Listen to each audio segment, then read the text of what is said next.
আমি এক পাশে লিখলাম জ্বলন্ত আগুন, বলেন তো কি লিখেছি? জ্বলন্ত আগুন। আর এক পাশে লিখলাম অথই পানি। বলেন তো এই কাগজ কি আগুনে পুড়বে? আরো জোরে বলেন। কেন লেখা রয়েছে তো কাগজে, এখানে লেখা রয়েছে জ্বলন্ত আগুন, এক পাশে অথই পানি। তাহলে কাগজে লেখা থাকলে পানিতে ডোবে না যতক্ষণ এই কাগজ পানির মধ্যে না দেওয়া হয়। কথা বলেন। এই কাগজ ততক্ষণ পর্যন্ত আগুনে জ্বলে না যতক্ষণ পর্যন্ত আগুনে না দেওয়া হয়। সম্মানিত এলাকাবাসী শুনুন, এই কোরআনের কথাগুলো কোরআনে লেখা থাকলে কোনো কাজ হবে না যতক্ষণ পর্যন্ত এই কোরআনের কথাগুলো সমাজের বুকে প্রয়োগ না করা হবে। এই সমাজের জাতির মানুষের ভাগ্য পরিবর্তন হতে পারে না। চিল্লায় বলেন ঠিক না বেটি? এই কোরআনের লেখা আমরা দেখেছি, অনেকেই মনে করি কোরআনটা মনে হয় এই লেখা থাকলেই কাজ হবে। কোরআনের কথাগুলো কোরআনে লেখা থাকলে কোনো কাজ হবে না। এই সমাজের মানুষ পরিবর্তন হবে না, এই সমাজের নেতারা পরিবর্তন হবে না, এই সমাজের চোররার পরিবর্তন হবে না, এই সমাজের জিনাকারীরা পরিবর্তন হবে না। একমাত্র পরিবর্তন হবে এই কোরআন সংসদে গেলে। কথা বলেন।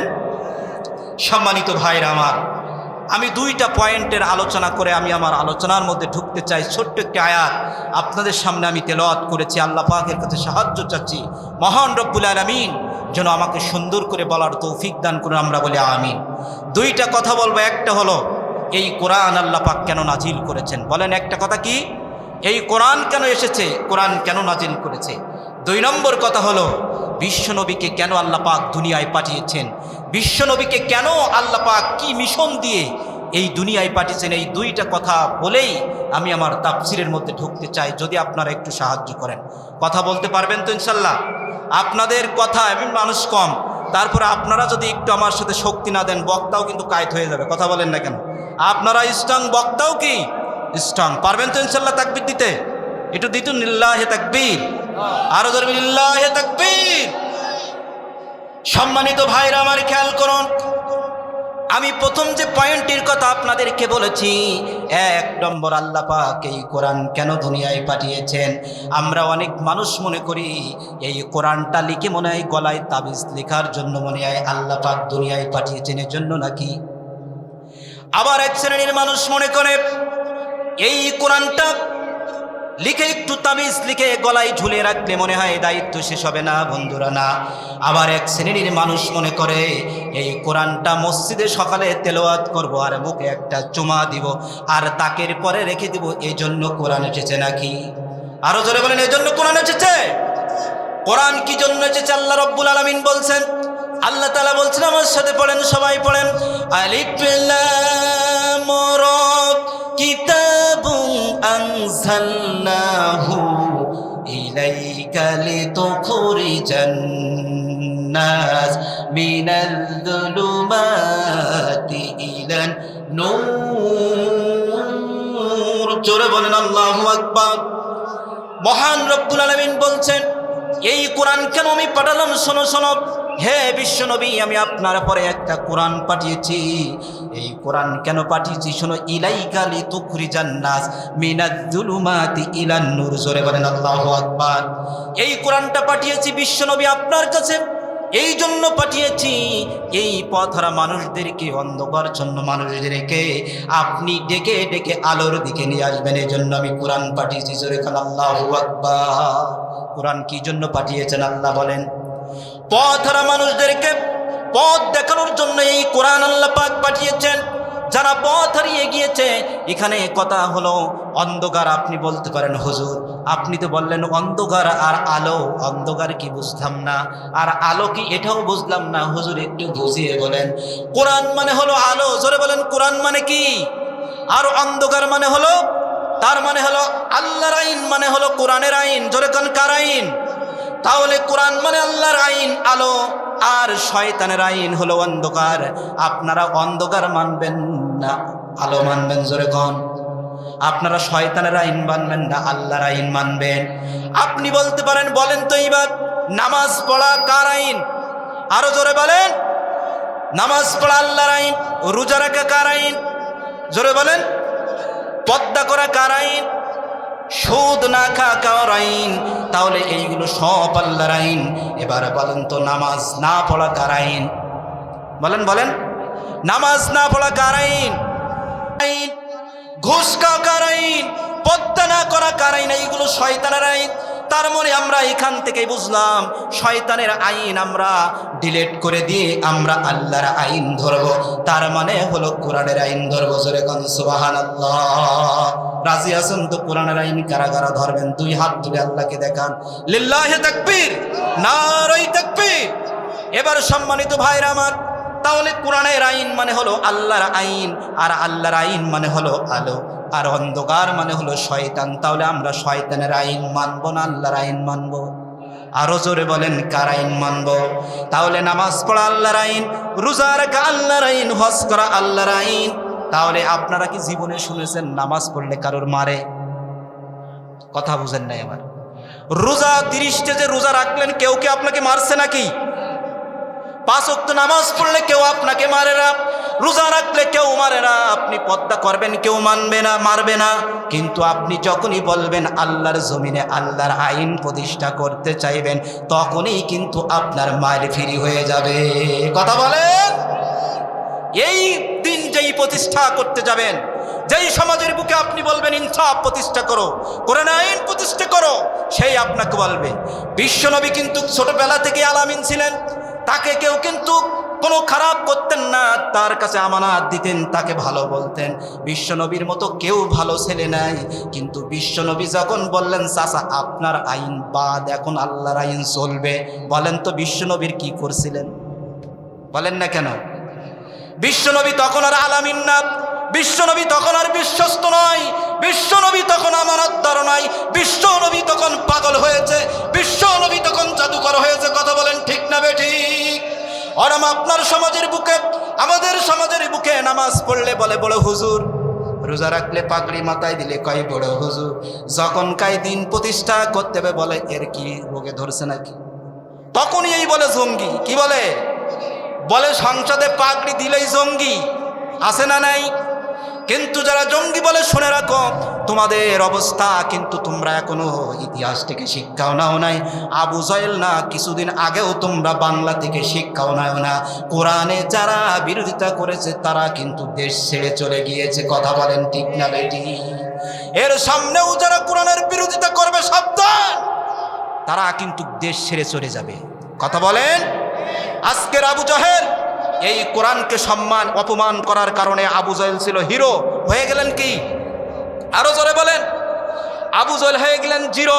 তিনি ছিলেন আবুল এহকাম, জ্ঞানের পিতা। কথা বলেন।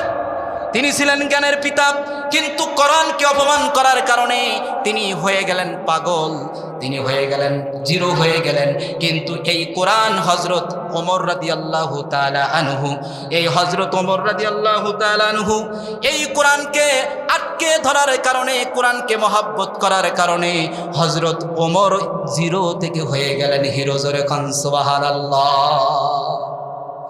তাহলে এবার কিছু মানুষ মনে করে এইটা করা যাবে না, এক শ্রেণীর মানুষ মনে করে এবার ফতুয়া দেয় এক শ্রেণীর আলেমরা। কথা বলেন না কেন? মেন যেটা সেটা তারা করতে চায় না। শুনে রাখুন, আপনার চাইতে আব্দুল্লাহ বিন উবাই বড় মাতব্বর ছিল, রসুলের পিছনে নামাজ পড়তো, তার কোনো কিছু ঘাটতি ছিল না, লম্বা দাড়ি ছিল, লম্বা জামা ছিল, লম্বা টুপি ছিল। কিন্তু কোরআনের বিরুদ্ধে করার কারণে তিনি হয়ে গেলেন মুনাফিকদের সর্দার, আর তিনি কখনো জান্নাতে যেতে পারবে না। কথা বলেন ঠিক না বেঠি? তোমার মতো আব্দুল্লাহ বিন উবাই, তুমি নামাজ পড়ো, রোজা রাখো, হজ করো, আল্লাহর দিন যারা প্রতিষ্ঠা করতে যায় তাদের বিরোধিতা করো, তুমি আব্দুল্লাহ বিন উবাই ছাড়া আর কেউ হতে পারো না, পারো না, পারো না। রাগ করেছেন আমার পরে? চলবে, একটু চলবে। আপনাদের গতি হলে আমার গতি হবে, কিন্তু না এলে হবে না। কিন্তু সম্মানিত ভাইরা আমার, সারা জীবন কিন্তু আল্লাহর আইন আমরা অনেক জায়গায় দেখেছি, তারা কলেমার তালকিন করে, বলে মান ক্বালা লা ইলাহা ইল্লাল্লাহু ফাদাখালাল জান্নাহ। যে ব্যক্তি একবার বলবে লা ইলাহা ইল্লাল্লাহ, ওই ব্যক্তি জান্নাতে চলে যাবে। জোরে কোন সুবহানাল্লাহ। হাদিসটাও সত্য, মিথ্যা না তো? সত্য না? তারা কি বলে? একবার যে লা ইলাহা ইল্লাল্লাহ বলবে সে জান্নাতে চলে যাবে। জোরে কোন সুবহানাল্লাহ। কিন্তু এই যে কালেমা লা ইলাহা ইল্লাল্লাহ কাকে বলে এটা তারা জানে না। ওরা মনে করে মনে এমনি লা ইলাহা ইল্লাল্লাহ। এই লা ইলাহা ইল্লাল্লাহ মানে কি জানেন?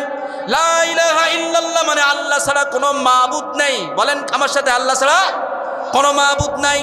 আল্লাহ ছাড়া কোনো সৃষ্টিকর্তা নাই, আল্লাহ ছাড়া কোনো বিধানদাতা নাই।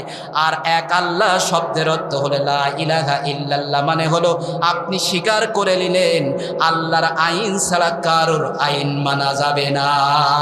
কথা বলেন, আপনি নিজেই স্বীকার করছেন লা ইলাহা ইল্লাল্লাহ, আল্লাহকে ছাড়া কাউকে আইনদাতা মানি না। আপনি মসজিদে বলছেন লা ইলাহা ইল্লাল্লাহ, বাইরে যে শয়তানের দল করছে। কথা বলেন, এই ইমানের, আপনি নিজে বলছেন লা ইলাহা ইল্লাল্লাহ বললেই জান্নাতে, কিন্তু লা ইলাহা ইল্লাল্লাহ মানে হলো আপনি কখনো আল্লাহর আইন ছাড়া মানুষের আইনের পরে আপনি যেতে পারেন না। আপনি দাবি করছেন আমি তো নামাজ পড়ি, আপনি দাবি করছেন আমি তো রোজা রাখি। আপনি কেমন নামাজ পড়ছেন, কেমন রোজা রাখছেন? আপনি মসজিদে নামাজ পড়ছেন 5 ওয়াক্ত ইমামের পিছনে, বাইরে যে আপনি শয়তানের দল করছেন। কথা বলেন, এই ইমান আপনার কাজে লাগবে না। এই ইমান কি লাগবে না? আল্লাহ পাক আপনার পচা ইমান কিন্তু কিনবে না। পচা ইমান কিনবে নাকি?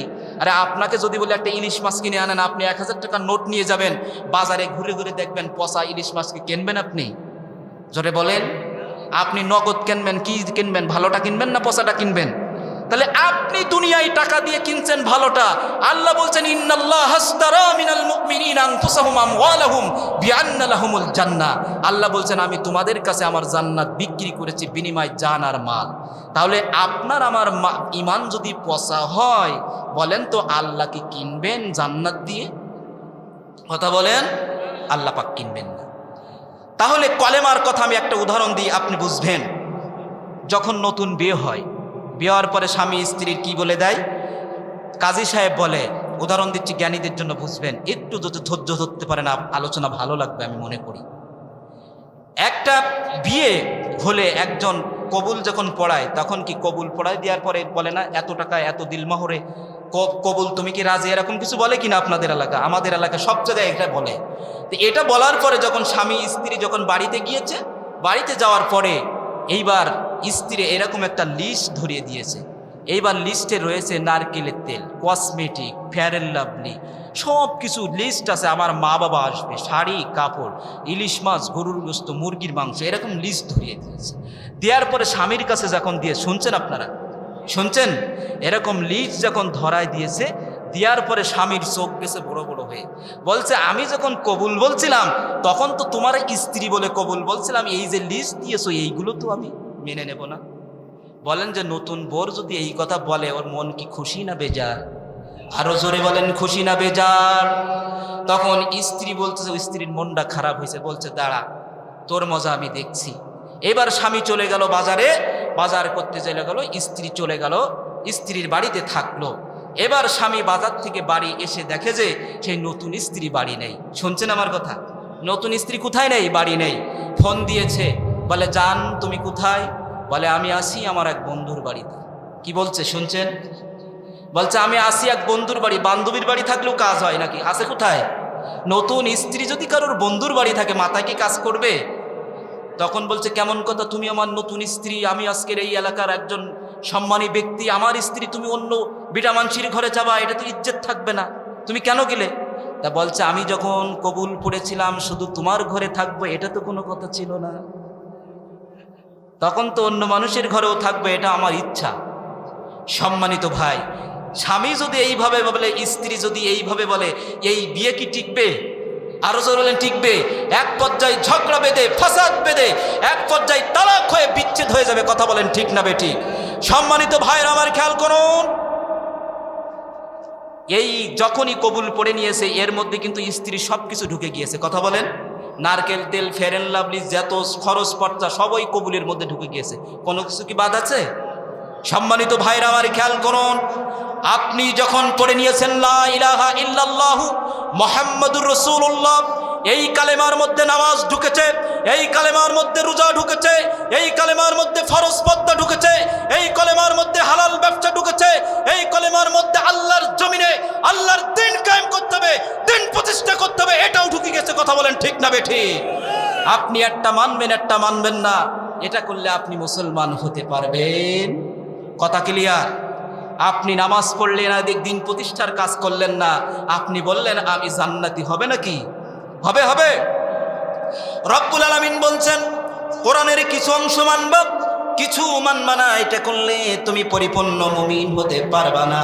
আমার আল্লাহ পাক বলছেন, ইয়া আইয়ুহাল্লাযীনা আমানু উদখুলু ফিস সিলমি কাফা ওয়া লা তাত্তাবিউ খুতুওয়াতিশ শাইতান ইন্নাহু লাকুম আদুউম মুবিন। জোরে বলি আল্লাহু আকবার। আলামিন বলছেন, হে ঈমানদারগণ, তোমরা শোনো শোনো, পরিপূর্ণ হয়ে তোমরা ইসলামের মধ্যে দাখিল হয়ে যাও।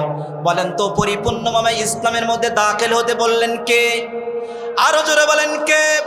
আল্লাহ বলছেন পরিপূর্ণভাবে কোরআনের মধ্যে ঢুকে যাও, ইসলামের মধ্যে ঢুকে যাও। তুমি যদি একটা মানো আর একটা মানো, তুমি পূর্ণ মুসলমান হতে পারবে না।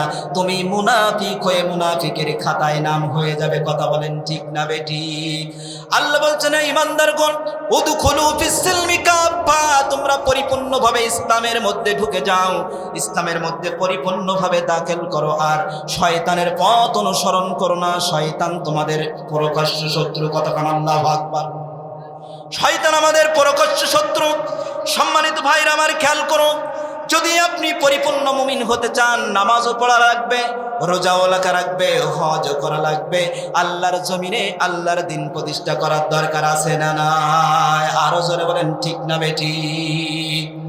সম্মানিত ভাইরা আমার, এলাকায় যখন মশার সিজন আসে না, এখন মশার কামড় থেকে বাঁচতে হলে আমাদের কি করতে হয় বলেন? আমরা যখন মশার কামড় থেকে বাঁচতে চাই কি করি বলেন তো? আমরা মশারি টাঙা। এই তো বুঝেছেন। এখন আপনার এলাকার এক হুজুর বুজুর্গ বলছেন, আমি মশারির মধ্যে শোবো না, আমি মশারির মধ্যে ঢুকে আমি এক হাত বের করে দিব, বাম হাত বের করে দিব, ডান হাত বের করে দিব। বলেন তো মশা মনে হয় ওর হাতে কামড়াবে না? কামড়াবে? তাহলে যদি মশার কামড় থেকে যদি আপনি বাঁচতে চান, মশার কামড় থেকে বাঁচতে হলে কিন্তু আপনাকে গোটা শরীর মশারির মধ্যে ঢুকায় দিতে হবে। কথা বলেন ঠিক না বেঠিক?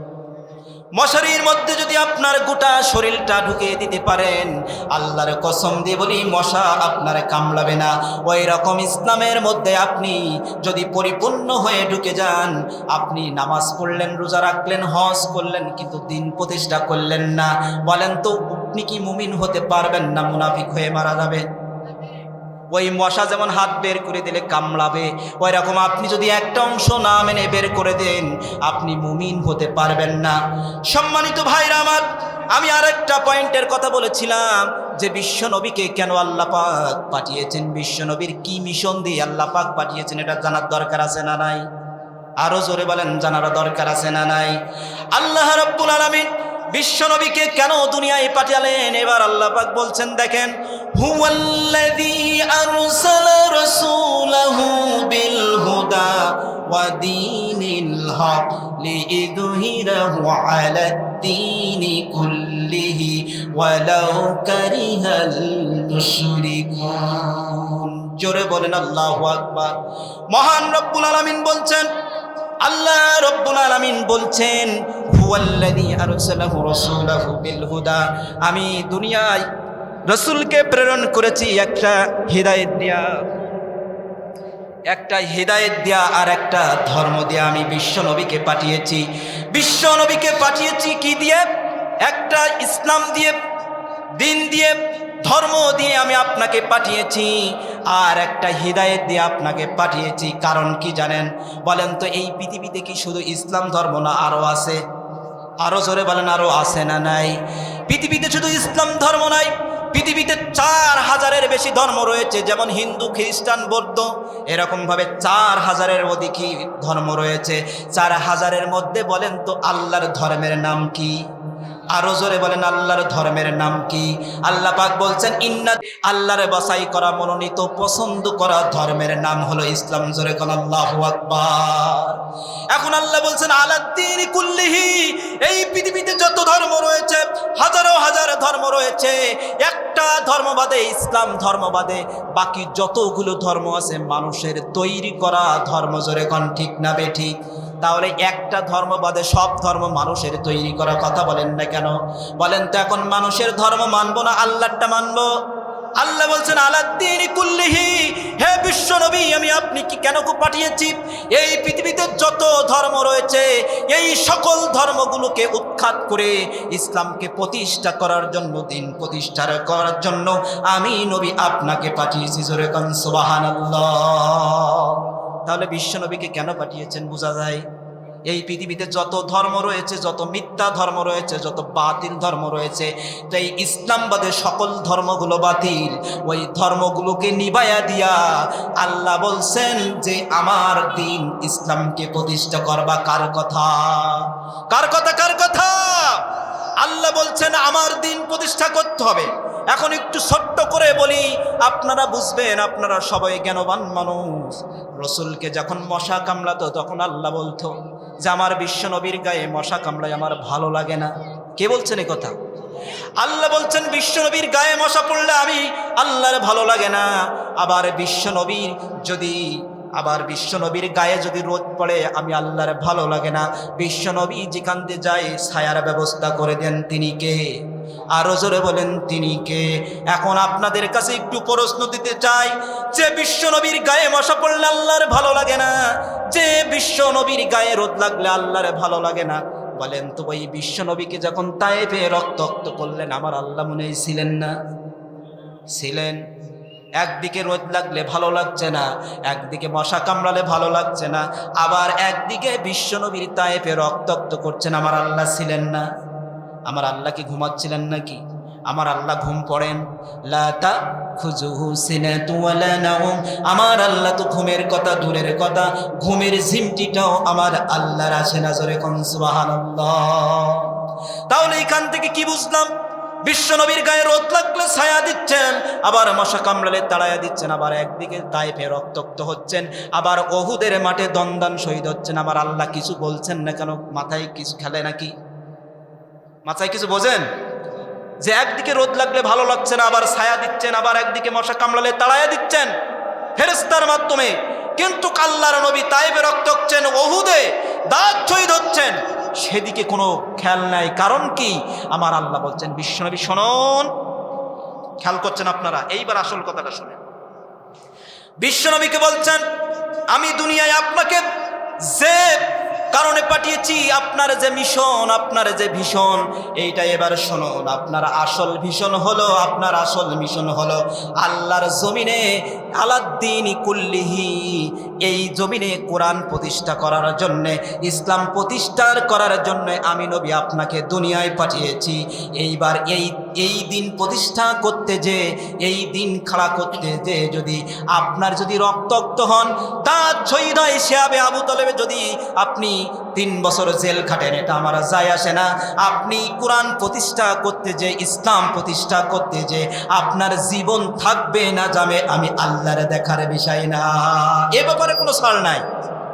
এই দিন প্রতিষ্ঠা করতে যে আপনি কি মরবেন না বাঁচবেন, এটা আমার দেখার বিষয় না। এই দিন প্রতিষ্ঠা করতে যে বিশ্বনবী কি কষ্ট সহ্য করেছেন, সাহাবারা কি সহ্য করেছেন, আজকের যদি সেই সাহাবাদের মতে বিশ্বনবীর মতো যদি আপনার জান, আমার জান, আমাদের মাল, যদি আমাদের ব্যবসা নষ্ট হয়ে যায়, তারপরেও এত কিছু সহ্য করে ইসলামের পরে প্রতিষ্ঠিত থাকবো, কারা কারা 2 হাত তুলে আল্লাহকে দেখান, লিল্লাহি তাকবীর। রাগ করেছেন না? চলবে, আর একটু চালাবো আলোচনা, লোক একটু বেশি হলে ভালো হতো। যাক, যা হয়েছে আলহামদুলিল্লাহ। সম্মানিত ভাইরা, আমি একটা আয়াত পড়েছিলাম, খেয়াল আছে আপনাদের? ফাযকুরুনি আযকুরুকুম ওয়াশকুরুলি ওয়ালা তাকফুরুন। এই আয়াতটার পরে আমি এখন আলোচনা করব। এই আয়াতটি রয়েছে সূরা আল বাকারা, কোরআনুল কারীমের সর্ববৃহত্তম সূরা, বিশাল আকারের সূরা, সবচেয়ে বড় সূরা। এখানে 286টি আয়াত রয়েছে, সেখান থেকে আমি এক টুকরো আয়াত, ফাযকুরুনি আযকুরুকুম ওয়াশকুরুলি ওয়ালা তাকফুরুন। আল্লাহু আকবার। আল্লাহ পাক বলছেন তোমরা আমাকে স্মরণ করো, আমি তোমাকে স্মরণ করব। আমার কৃতজ্ঞ প্রকাশ করো, অকৃতজ্ঞ হয়েও না। এই কথা সামান্য, কিন্তু এই কথাটার মধ্যে বিশাল বিশাল কথা রয়েছে। আমরা অনেকেই জানি না, আমরা অনেকেই জানি। এখানে একটি শব্দ রয়েছে জাল কাপরা জিকির। এই কথাটা বাংলাদেশ, পাকিস্তান, ভারত এত বিভ্রান্ত। আল্লাহ পাক জিকির করতে বলেছেন একভাবে, আমরা করি আর একভাবে। আমরা শুধু সুবহানাল্লাহ আলহামদুলিল্লাহ এটাকে জিকির ভেবে নিয়েছি, কিন্তু এর বাইরে যে আরও জিকির আছে এটা আমরা জানি না। আমি কিন্তু বিরোধিতা করছি না, সুবহানাল্লাহ আলহামদুলিল্লাহ এটাও জিকির, কিন্তু এর বাইরে যে আরও জিকির আছে আমরা জানি না। আর কেমনে জিকির করতে এটাও আল্লাহ কোরআনে সূরা আরাফের 205 নম্বর আয়াতে বলেছেন। আমি সময় পাইলে আস্তে আস্তে বলবো কেমনে জিকির করতে হবে। আমরা করি আর একভাবে, বিভিন্নভাবে বিভিন্ন ক্যাটাগরির জিকির। ইউটিউবের মধ্যে ঢুকবেন, কেউ জিকিরের নাম দিয়েছে কারেন্ট জিকির, আছে না এরকম? কারেন্ট জিকির কেমন? তা বলছে হুজুর কারেন্ট জিকির কেমন? আমি ইউটিউবের মধ্যে মাঝে দেখলাম, তা জিকির করতে করতে মনে করেন ওখানে আপনার ওয়াজ শুনছেন, হুজুর এখানে ঠাস করে কারেন্টের মতো অ্যাটাক করেছে, তাই এর নাম দিয়েছে কি জিকির? কারেন্ট জিকির। হুক্কা হু মেরে হুজুরের গাড়ি ঠেলে ওঠে, এরকম জিকির আল্লাহ পাক করতে বলেন নাই। ওয়াযকুর রাব্বাকা ফি নাফসিকা তাদাররুআ, আল্লাহ বলছেন তোমরা সুবিনয় বিনয়ের সাথে জিকির করো। প্রথম বলছেন মনে মনে জিকির করো, এরপর সুবিনয় বিনয়ের সাথে অনুচ্চ স্বরে। কিন্তু কিছু কিছু মানুষ দেখেন জিকির করতে করতে যে কোথায় ওঠো নিজেই জানেন, কিন্তু আল্লাহ পাক বলছেন তোমরা বিনয়ের সাথে নম্র হয়ে অনুচ্চ স্বরে, অদুনাল জাহারি, অনুচ্চ স্বরে তোমরা জিকির করো, আল্লাহ বলছেন। আর আমরা কিভাবে বানিয়ে নিচ্ছি? আমি আস্তে আস্তে বলবো। জিকির শব্দের জাল কাপরা জিকির, জাল কাপ র কয়টা অক্ষর? জাল কাপ র, 3টা অক্ষরের নাই একটা শব্দ, কিন্তু আল্লাহ পাক এক একটা জায়গায় এক একটা অক্ত দিয়েছে, সুবহানাল্লাহ বলবেন না? কিন্তু আল্লাহ কি শুধু একটা জিকিরের কথা বলেছেন না আরো বলেছেন? আজকে আমরা জানবো, ক্লিয়ার হব কোরআন থেকে। আমরা আজকে না জানার কারণে, আজকে দেখেন কোরআন না জানার কারণে এখানে যারা আসে তারাও কোরআন দিয়ে কথা বলে না, বিভিন্ন কিচ্ছা কাহিনী বলে চলে যায়। আপনারা আসলে হুজুর কোরআন থেকে কথা বলতে হবে, হাদিস থেকে কথা বলতে হবে না, আমরা শুনবো। পারবেন তো ইনশাল্লাহ? পারবেন তো? এই জাল কাপ জিকির 5টা অর্থ আমি আপনাদের সামনে বলবো।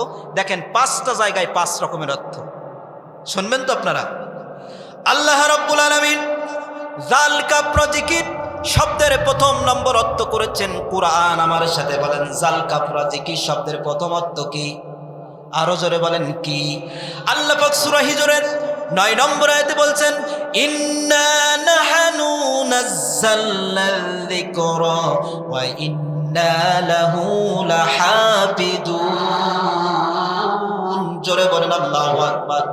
আল্লাহ পাক বলছেন হে বিশ্বনবী, আমি আপনার পরে একটা জিকির নাজিল করেছি, জাল কাপরা জিকির। তার মানে এখানে জাল কাপরা জিকির মানে হলো কোরআনকে বুঝিয়েছেন।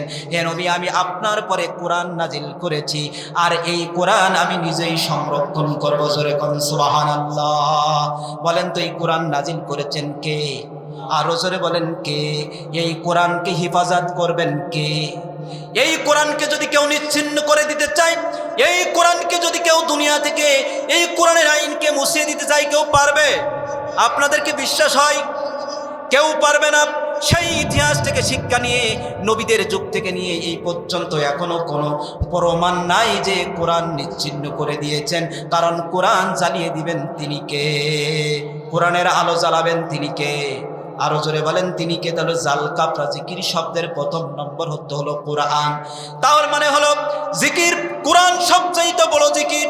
আপনার ব্যক্তিগত, সামাজিক, পারিবারিক, রাজনৈতিক, রাষ্ট্রীয়, সর্বক্ষেত্রে, ব্যবসার জায়গায়, যত জায়গায় আপনি যাবেন না কেন, আগে কি জিকির করতে হবে? আরো জোরে বলেন। শুধু কি সুবহানাল্লাহ বললে হয়ে যাবে নাকি? সবচাইতে বড় জিকির হলো কোরআন। জোরে কোন ঠিক না বেঠিক?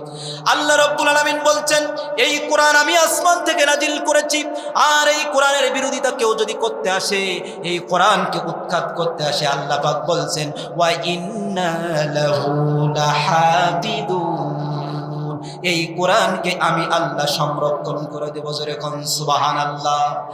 যুগে যুগে দেখেছি এই কোরআনের পিছনে যারাই লেগেছে, কোরআনকে উৎখাত করতে গিয়েছে, আজ পর্যন্ত দেখেছি তারাই দুনিয়া থেকে উৎখাত হয়ে গেছে। কথা বলেন ঠিক না বেঠিক? কিন্তু কোরআন, একটা কথা শুনে রাখুন, এই কোরআনের বিরোধিতা করতে যে আপনার আমার ক্ষতি হয়ে যাবে, কিন্তু আল্লাহর কোনো ক্ষতি হবে না। হবে নাকি? আচ্ছা, এই কোরআনের বিরোধিতা করে আল্লাহর কোনো ক্ষতি করতে পারবেন নাকি? কিন্তু আপনি যদি এই কোরআনের বিরোধিতা করেন, ক্ষতিগ্রস্ত কে হবে? আরো যারা বলেন কে হবে? এই কোরআনের পিছনে যারাই লাগতে আসবে, আজকে তারাই ক্ষতিগ্রস্ত হবে। আবু জাহেল কোরআনের বিরুদ্ধে লেগেছে, আবু জাহেল ক্ষতিগ্রস্ত হয়েছে। যুগে যুগে যত নাস্তিক বামরাম কোরআনের উৎখাত করতে এসেছে, আজকের তারাই ছিন্ন বিচ্ছিন্ন হয়ে গেছে। কথা বলেন ঠিক না বেঠিক? একটু বলি তাহলে, একটু বলবো। আচ্ছা বলেন তো, ইমাম সাহেব যদি আপনি এখন বলেন আপনাদের মসজিদের ইমাম সাহেবকে মানুষ একটা সন্তান হলে, মেয়ে সন্তান বা ছেলে সন্তান হলে ইমাম সাহেবের পরামর্শ নেই কি? বলে হুজুর আমার একটা সন্তান হয়েছে, তা কি নাম রাখা যায়, এরকম বলে কি আপনাদের দিকে? বলে আমি আজকে 18 বছর ধরে ইমামতি করি, আমার কাছে অনেকেই বলে যে হুজুর আমার একটা সন্তান হয়েছে, কি নাম রাখা যায়? এখন ইমাম সাহেব যদি বলে মুসল্লি শোনো, তোমার ছেলের নাম আবু জাহেল রাখো, রাখবেন আপনারা? কথা বলেন না কেন? আপনার ছেলের নামকে আবু জাহেল রাখবেন? আচ্ছা আমি যদি বলি হিন্দু ভাইয়ের যদি সন্তান হয়, ওই হিন্দু ভাইকে যদি বলি ভাই আপনার ছেলের নাম আবু জাহেল রাখেন, রাজি হবে? কেন হবে না? কারণ কে এই কোরআনকে অপমান করেছে, কোরআনের আইনকে অপমান করেছে।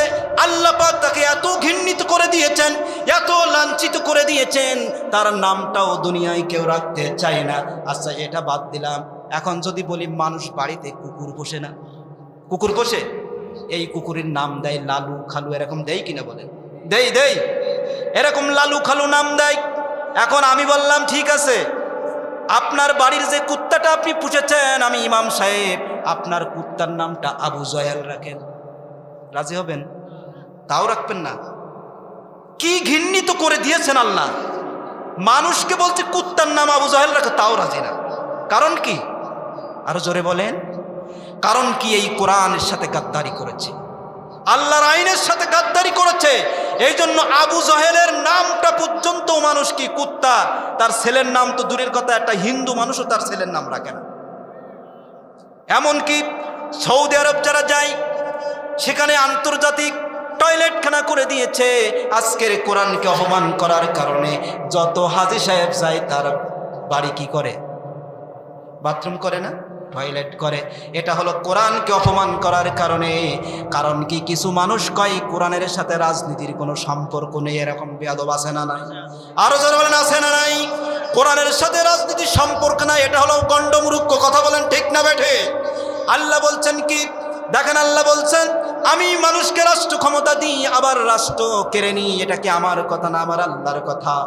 আরো জোরে বলেন কার কথা? আমার আল্লাহ বলছেন কুলিল্লাহুম্মা মালিকাল মুলকি তুতিল মুলকা মান তাশা ওয়া তানজিউল মুলকা মিম্মান তাশা ওয়া তুইজ্জু মান তাশা ওয়া তুযিল্লু মান তাশা বিয়াদিকাল খায়র ইন্নাকা আলা কুল্লি শাইইন কাদির। জোরে কোন আল্লাহু আকবার।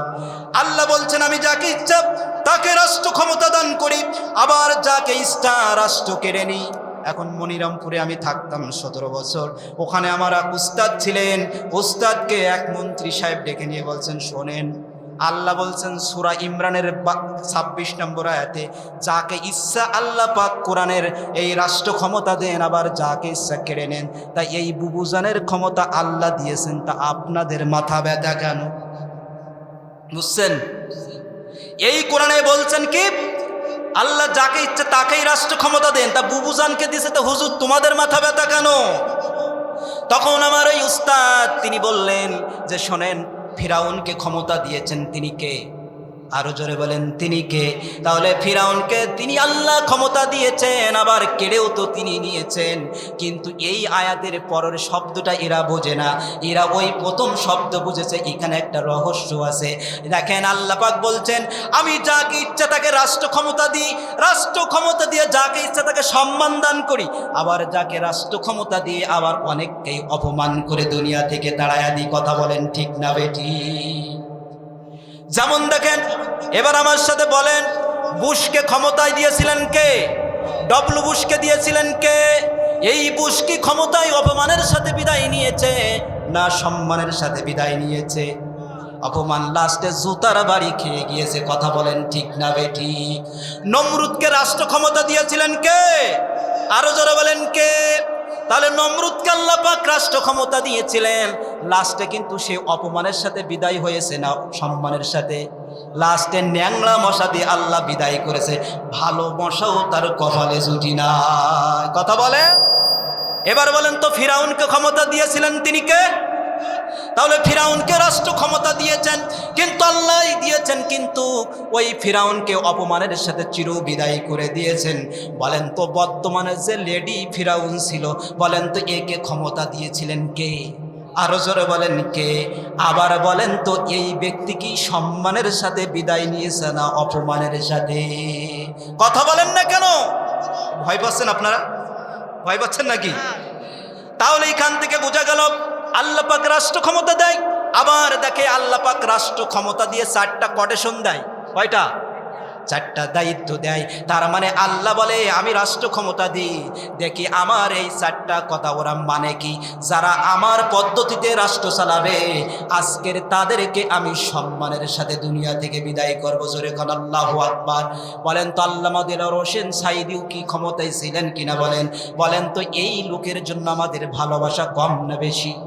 আরো জোরে বলেন কত বেশি? এমনও মানুষ আছে বলে আমার জানটা নাও, হুজুরের ছেড়ে দাও, এরকম নজির ছিল কিনা বলেন? ছিল না? ছিল না?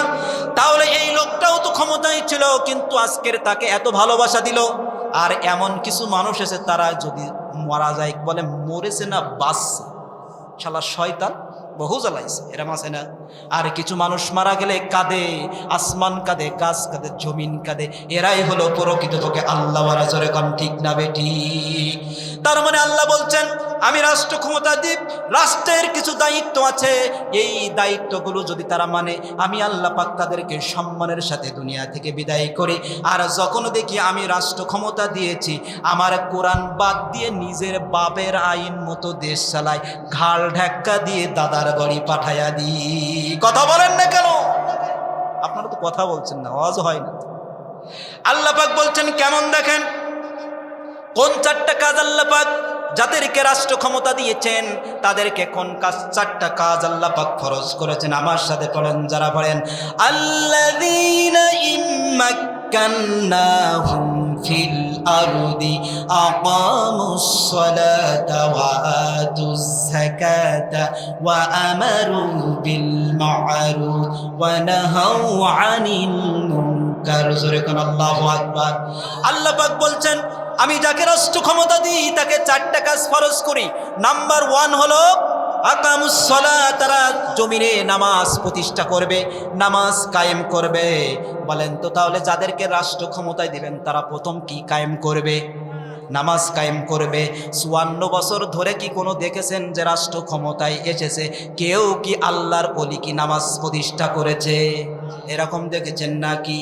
শুধু এখন না, আমরা যতদিন বাঁচব এমন একজন নেতা ফিট করব নামাজ প্রতিষ্ঠার কাজ করবে, আল্লাহর বিধান অনুযায়ী দ্বারা রাষ্ট্র চালাবে। আজকের আমরাই সমাজে তাদেরকে আগায় দেব। কথা বলেন ঠিক না বেঠিক? 2 নম্বর, আচ্ছা বলেন তো এই হুজুর গলা বাজায় বাজায় 18 বছর ইমামতি করলাম, আমার বয়স কম, কিন্তু ছাত্র জীবন থেকে ইমামতি করি, আলেম থেকে। আজকের 18 বছর ইমামতির বয়স, আমার এই মুখ চিল্লায় চিল্লায় প্রতি জিমায় একজনকেও নামাজ পড়াতে পারে নাই। বলেন তো যদি সরকার থেকে ঘোষণা দিয়ে দেয় এক ওয়াক্ত নামাজ কাজা করলে 500 বেত আর 500 টাকা জরিমানা, বলেন তো কে পড়বে না? এখন যদি ঘোষণা দেয় কালকের ফজর থেকেই পড়বে। কথা বলেন না কেন? তাহলে এই কাজটা 54 বছরের মধ্যে আমরা দেখি নাই যে রাষ্ট্র ক্ষমতায় যারা এসেছে তারা আল্লাহর বিল পাস করেছে। ইকামুস সালাওয়াতুজ যাকাত, 2 নম্বর কাজ তারা সমাজে যাকাত প্রতিষ্ঠা করবে। যাকাতের বিশাল আলোচনা এখন করা যাবে। যাকাত প্রতিষ্ঠা করবে ইসলামী নিয়ম কানুন অনুযায়ী, ইসলামের সঠিক নিয়ম অনুযায়ী তারা যাকাত প্রতিষ্ঠা করবে। তারপরে ওয়া আমারু বিল মা'রুফ, তারা সৎ কাজের আদেশ দেবে, ওয়া নাহাউ আনিল মুনকার, আর খারাপ কাজে নিষেধ করবে। এরকম কি কাউকে পাইছেন নাকি? আমাদের সমাজে দেখি যারাই সৎ কাজ করে তাদের হামলা দেয়, মামলা দেয়, জঙ্গি তকম দেয়। কথা বলেন? যারাই নামাজ প্রতিষ্ঠা করতে যায়, যারাই কোরআনের আন্দোলন করতে যায়, যারা কোরআনওয়ালা মানুষদের সাথে সাপোর্ট দেওয়া সংসদে পাঠাতে চায়, আজকে তাদেরকে জঙ্গি এবং পাগল বলে তাদেরকে আটক করা হয়। কথা বলেন ঠিক না বেঠিক? আজকে তারা ভালো কাজ করতে দেয় না, যারা ভালো কাজ করতে যায় তাদেরকেও তারা মামলা দেয়। কথা বলেন ঠিক না বেঠিক? এবং দেখেন সরকার, আমি একটা কথা বলি, আল্লাহ বলছেন যারা রাষ্ট্র ক্ষমতায় আসবে তারা সৎ কাজের আদেশ দিবে, অসৎ কাজে বাধা দিবে। আচ্ছা বাংলাদেশের বুকে মদ খাওয়া এটা কি হারাম না হালাল? আরো জোরে বলেন কি? এটা হারাম। বলেন তো বাংলাদেশে কি সরকারি লাইসেন্স আছে না নাই? জোরে বলেন, জোরে বলেন। তাহলে সরকার এটাকে গ্রহণ করেছেন, সরকার এটাকে বৈধতা দিয়েছেন, তার মানে হলো মদ খাওয়া হলো হালাল, মদ খাওয়া হলো হারাম। তাহলে এবার দেখেন বন্ধুরা আমার, খেয়াল করুন, তাহলে সরকার মদের লাইসেন্স দিয়েছে, তার মানে কি খারাপ কাজের কি করেছে সে? বলেন বলেন। তারা খারাপ কাজের সমর্থন করেছে, খারাপ কাজের বিল পাস করেছে। তার মানে আল্লাহ বলছেন তোমরা খারাপ কাজ থেকে বিরত রাখো, অসৎ কাজে বাধা দাও। কিন্তু আমরা কি করছি বলেন? আচ্ছা বলেন তো, দেশে কি পতিতালয় নেই নাকি? আছে, আছে, পতিতালয় আছে। কথাকে রাগ করছেন আপনারা? পতিতালয় আছে, এখানে কি সরকারের কি একটা বৈধতা নেই নাকি? সরকারের রেজিস্ট্রার নাই নাকি? সরকার যদি আজকের বৈধতা না দিত এরা কি করতে পারত? তাহলে আল্লাহ বলছেন, আল্লাহ বলছেন তোমরা আল্লাহ বলছেন সরকার দেখেন তারা পতিতালয়ের বৈধতা দিচ্ছেন। আজকের দেখেন আমরা, আল্লাহ বলছেন তোমরা অসৎ কাজে বাধা দাও, কিন্তু সরকার কি করেছে? মদের লাইসেন্স দিয়েছে, পতিতালয়ের লাইসেন্স দিয়েছে। কথা বলেন ঠিক না বেঠিক? যারা এই রকম খারাপ কাজ করতে চায় আমরা আগামীতে তাদের দেখতে চাই না। কারা কারা রাজি আছেন? দুই হাত তুলে দেখেন। লিল্লাহি তাকবীর। তাকবীর দিলেন না এখনো কেউ একটা? লিল্লাহি তাকবীর, নারায়ে তাকবীর। আল কোরআনের আলো, সংসদের আলো, নারায়ে তাকবীর। সম্মানিত ভাইরা আমার খেয়াল করুন, তাহলে আমরা আজকের বুঝলাম এই কোরআনের সাথে যাদের বলে রাজনীতির সম্পর্ক নাই, আল্লাহর কসম দিয়ে বলি ভাইরা, আপনি কোরআনের বিরোধিতা করে আপনার নিজের ক্ষতি করেন না, আপনার নিজেই ধ্বংস হয়েন না। কারণ কি আল্লাহর 4 পয়সা ক্ষতি হবে না, কোরআনের পিছনে লাগতে গেলেই কিন্তু আপনার ক্ষতি হয়ে যাবে। কথা বলেন ঠিক না বেঠিক? এই জন্য দেখেন যুগে যুগে যারা কোরআনের পিছনে লাগতে যেছে, আবু জাহেলের নামটা, আবু জাহেল কোরআনের বিরোধিতা করেছে, আর আজকের আবু জাহেলের নামটা ঘৃণায় মানুষ কুত্তার নামও লেখে না। আমাদের যে বুবুজান আজকের কোরআনের পিছনে কম লাগে নাই, এখন আমার মনে হয় ভবিষ্যতে এই বুবুজানের নামও কেউ রাখবে না। ভবিষ্যতেও যারা কোরআনের বিরোধিতা, একটু সতর্ক করে দিই, যারা ইসলামের বিরোধিতা করতে আসবা, কোরআনের বিরোধিতা করতে আসবা, আবু জাহেলের নামের মতো কিন্তু আপনার নামটাও ঘৃণিত করে দিবেন। তিনি কে? আরো জোরে বলেন তিনি কে? সম্মানিত ভাইরা আমার খেয়াল করুন, আমি আর বেশি দূরে যাব না। আল্লাহ পাক বলছেন ইউরিদুনা লিইউতফিউ নূরাল্লাহি বিআকওয়াইহিম ওয়াল্লাহু মুতিম্মু নূরিহি ওয়ালাউ কারিহাল কাফিরুন। আল্লাহ বলছেন এক শ্রেণীর মানুষ কাফেররা চায় তাদের মুখের ফুল দিয়া কোরআনকে নিভায়া দিতে, কিন্তু আমি আল্লাহ রাব্বুল আলামিন ওয়াল্লাহু মুতিম্মু নূরিহি, আমি আমার কোরআনের আইন জ্বালায়া দিব। জোরে কোন সুবহানাল্লাহ। তাহলে বলেন তো কোরআন নাজিল করেছেন কে? সংরক্ষণ করবেন কে? কোরআনের আইন প্রতিষ্ঠা করবেন তিনি কে?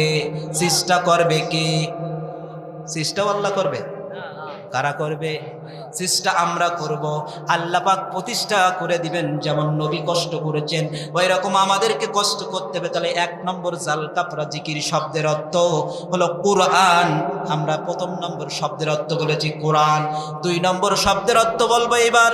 2 নম্বর শব্দের অর্থ আল্লাহ পাক জাল কাফরা জিকির শব্দের অর্থ বলেছেন নামাজ। জোরে কান কি? নামাজ। আপনারা কি কষ্ট পাচ্ছেন? আর একটু বলবো নাকি? আল্লাহ পাক বলছেন 2 নম্বর অর্থ হলো নামাজ।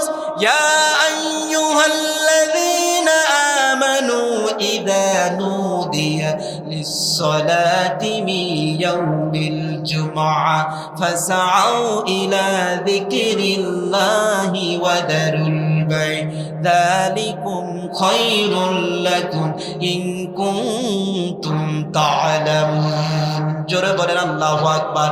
রব্বুল আলামিন বলছেন ইয়া আইয়ুহাল্লাযীনা আমানু ইযা নুদিয়া লিস-সালাতি, জুমার দিনে মুয়াজ্জিন সাহেব যখন আজান দেয়, তোমাদের সমস্ত কাজকর্ম ফেলে রেখে আল্লাহর স্মরণে মসজিদের দিকে দৌড়াও। তাহলে মসজিদে আমরা কি করতে যাই? আরো জোরে বলেন কি করতে যায়? তাহলে এখানে জাল কাবরা জিকির মানে স্মরণ, আল্লাহর স্মরণে মসজিদে দৌড়াও, তার মানে মসজিদে কি করতে যায়? মসজিদে আমরা নামাজ পড়তে যাই। আল্লাহ পাক এই জন্য জাল কাবরা জিকির শব্দের দ্বিতীয় নম্বর অর্থ হলো নামাজ করেছেন। জোরে কোন আল্লাহু আকবার। রব্বুল আলামিন বলছেন জাল কাবরা জিকির শব্দের অর্থ, দ্বিতীয় নম্বর যে অর্থ হলো জাল কাবরা জিকির শব্দের অর্থ হলো নামাজ। এই নামাজের আমরা দেখেন এই নামাজ পড়ে যাই, কিন্তু নামাজ পড়ে পরিবর্তন হয় না।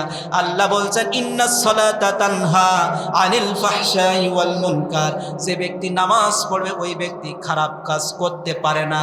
কিন্তু আমাদের সমাজে দেখা যায় সামনের কাতারে নামাজ পড়ে বাইরে এসে সুদ খায়, আছে না নাই? আরো জোরে বলেন আছে। সামনের কাতারে নামাজ পড়ে, ইমাম সাহেবের পিছনে নামাজ পড়ে, মসজিদের বাইরে এসে আর একজন বেনামাজি আর একজন নামাজিকে মারধর করে, আসে না নাই? মসজিদ থেকে নামাজ পড়ে আর একজন আলেমকে এসে মারধর করে, আসে না নাই? তাহলে এর নামাজ কি কবুল হয়েছে নাকি?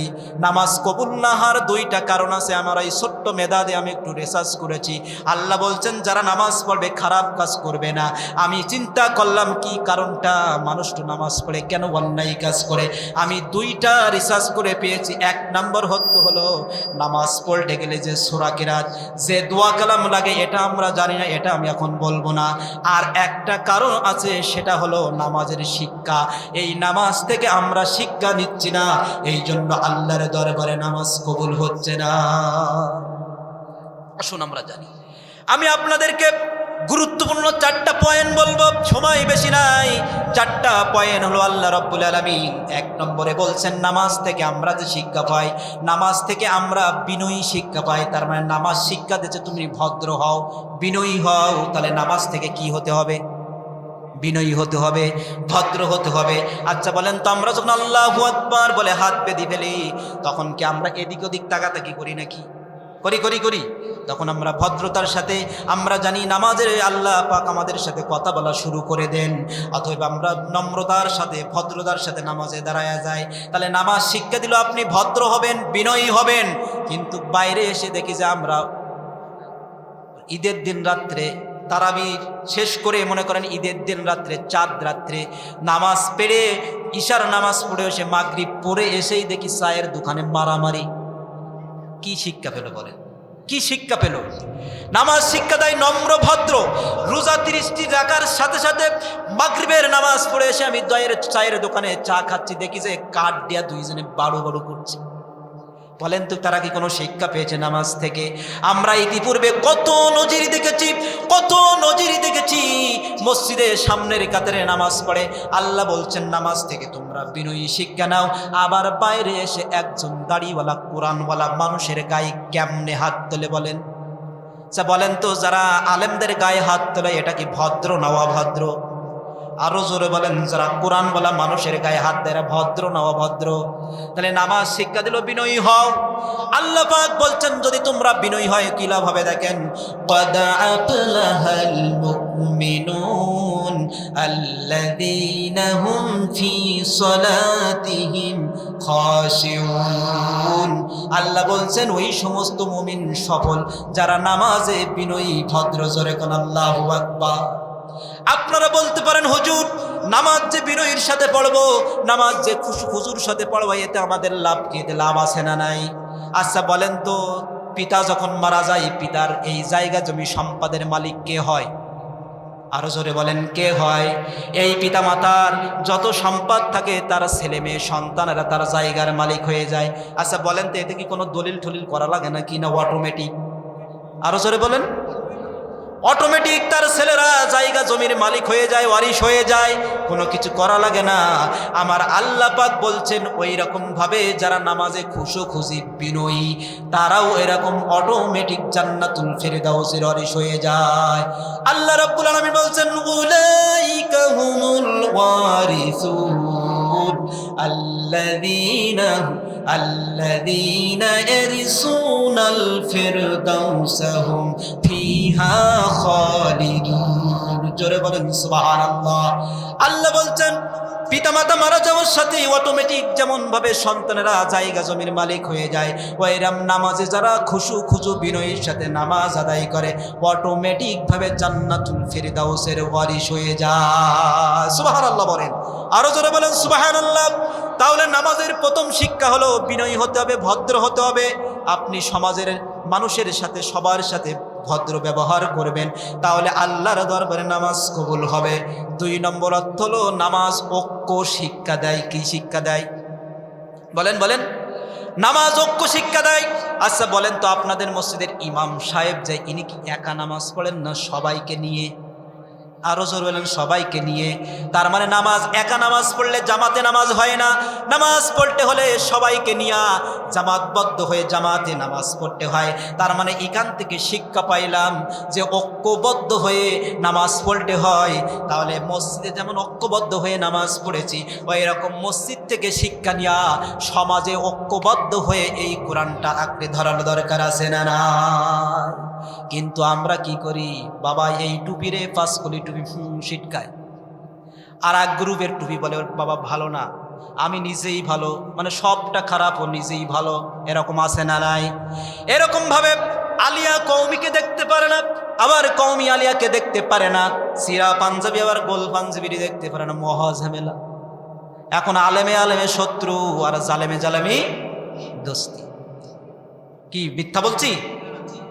কিন্তু আল্লাহ বলছেন ওয়াতাসিমু বিহাবলিল্লাহি জামিয়া ওয়ালা তাফাররাকু, তোমরা যে যে দল করো না কেন তোমরা এক হয়ে সঙ্গবদ্ধ হয়ে ঐক্যবদ্ধ হয়ে আমার কোরআনকে প্রতিষ্ঠা করো, কোরআনকে আঁকড়ে ধরো। কিন্তু এক গ্রুপের মানুষ কয় ওরা ভালো না আমি ভালো, আছে না নাই? এরকম করলে সারা জীবন ইসলাম প্রতিষ্ঠা হবে না, কিয়ামত পর্যন্ত আমাদের কপালে মায়ের ছাড়া আর কিছু হবে না। কথা বলেন না কেন? তাহলে নামাজ দ্বিতীয় শিক্ষা দিল। যেহেতু আমার সময় কম, আস্তে আস্তে তাড়াতাড়ি শেষ করে দিচ্ছি। তাহলে 2 নম্বর শিক্ষা হলো ঐক্যবদ্ধ হতে হবে। মসজিদে যেমন এক হয়ে নামাজ পড়ি, ওই রকম এক হয়ে সমাজের মধ্যে কোরআন প্রতিষ্ঠা করতে হবে। রাজি আছেন? রাজি আছেন তো? এবার 3 নম্বর শিক্ষা, মসজিদ থেকে আমাদের যে 3 নম্বর শিক্ষা দিচ্ছে সেটা হলো চরিত্রবান নেতা হতে হবে। কি বলেন? আচ্ছা বলেন তো, আপনাদের এই যে মনে করেন ত্রিমুনি বাজারের যে বড় মসজিদ, ওখানে মনে করেন একজন ইমামকে নিয়োগ দেওয়া হবে, আমিও ওখানে প্রার্থী, আমি ক্লিন সেফ হয়ে প্যান্ট শার্ট পরে গেলাম, বলেন তো আমাকে নিবে নাকি? কথা বলেন। ওখানে আমি প্যান্ট শার্ট পরলাম, ক্লিন সেফ হলাম, আমাকে নিবে না, কারণ আমার চরিত্র ভালো না। কিন্তু ওখানে নেবে যাকে ভালো সুন্দর দাঁড়িয়ে আছে, সুন্দর তেলাওয়াত করতে পারে, টুপি আছে, তার স্ত্রী পর্দায় থাকে কি, তার সন্তানেরা পর্দায় থাকে কি, সব কিছু দেখে শুনে তাকে ইমাম নিয়োগ দেওয়া হবে। কথা বলেন ঠিক না বেঠিক? তাহলে মসজিদ শিক্ষা দিল, নামাজ শিক্ষা দিল, তোমরা যাকে নেতা বানাবা তাকে চরিত্রবান হতে হবে। আচ্ছা বলেন তো, ইমাম যদি মদ খাই নেবে নাকি, গাঁজা খাই নেবে নাকি? তাহলে কোরআন বলা না হলে তাকে নিবে না। তাহলে আপনি যখন মসজিদের নামাজি নেতা যখন বাছাই করছেন, ইমাম সাহেবকে যখন বাছাই করছেন, তার পাত তলা থেকে মাথা পর্যন্ত যাচাই করলেন যে তার চরিত্র ভালো কি। ও বন্ধুরা শুনুন, সম্মানিত আমার এলাকাবাসী শুনুন শুনুন, বলেন তো ত্রিমুনি যে মসজিদ আছে কয়শো মানুষ ওখানে মুসল্লি? বলেন বলেন, 500 মানুষ হয় নাকি? 300 ধরলাম। 300 মানুষ ওখানে ইমামতি করার জন্য, যিনি যাকে 300 মানুষের জন্য নেতা বানালেন, তার পা থেকে মাথা পর্যন্ত চরিত্র দেখলেন। ও বন্ধুরা শুনুন শুনুন, আর যে একটা উপজেলার 3-4 লক্ষ মানুষের নেতা বানাবেন, বলেন তো তার মনে হয় চরিত্র ভালো লাগবে না? লাগবে লাগবে। আপনি নামাজ পড়লেন, কি শিক্ষা নিলেন?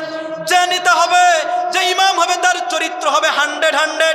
300 মানুষের মধ্যে ইমাম, তার চরিত্র যদি ভালো না হলে আপনি নেন না। আর একজন উপজেলার 3 লক্ষ মানুষের নেতা যাকে বানাবেন, বলেন তো নামাজ না পড়লে কাজ হবে নাকি? হবে হবে। নারীখোর হলে কাজ হবে, ঘুষখোর হলে কাজ হবে।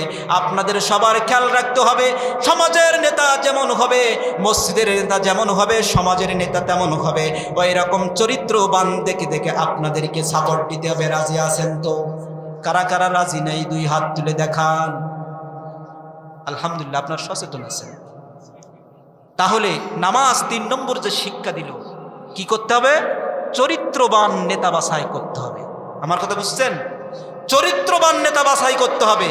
300 মানুষের জন্য পা থেকে মাথা পর্যন্ত দেখলেন, আর 3 লক্ষ মানুষের জন্য কি আরো যাচাই করার দরকার আছে না নাই? আজকের যদি মদখোর, যদি সুদখোর সমাজের প্রতিষ্ঠিত হয়ে যায়, তারা সমাজের নেতা হয়, আজকের জনগণের মাল কিন্তু সঠিকভাবে তারা পাবে না, ইনসাফ পাবে না। চোর বাটপার তারা কিন্তু নিজেরাই চুরি করে খাবে। কিছু কিছু নেতা তারা বলে কোরআন প্রতিষ্ঠা হতে দেওয়া যাবে না।